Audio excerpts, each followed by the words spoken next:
નમસ્કાર મિત્રો, સ્વાગત છે તમારું અમારી યુટ્યુબ ચેનલમાં.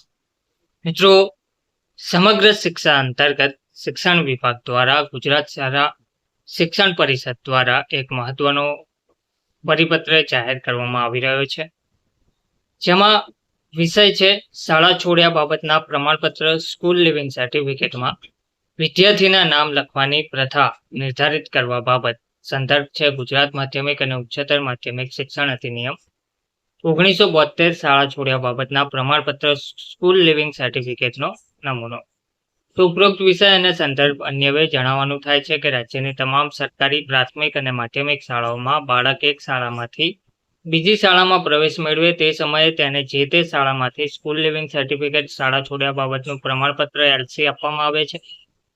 આ લિવિંગ સર્ટિફિકેટ LCમાં બાળકનું નામ, પિતાનું નામ, માતાનું નામ, અટક, જન્મ તારીખ જેવી મહત્વની માહિતીની નોંધ કરવામાં આવે છે. તો હાલમાં અપાર આઈડીની કામગીરી ચાલી રહી છે, તે અંતર્ગત આધાર કાર્ડ સાથે બાળકોના નામ મેપિંગ કરવાની કામગીરી પણ કરવામાં આવી રહી છે.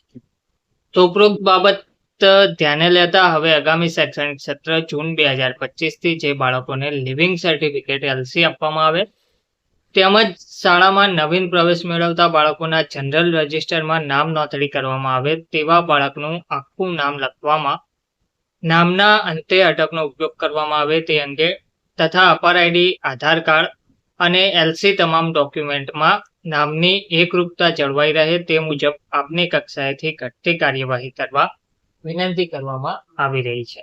ધન્યવાદ.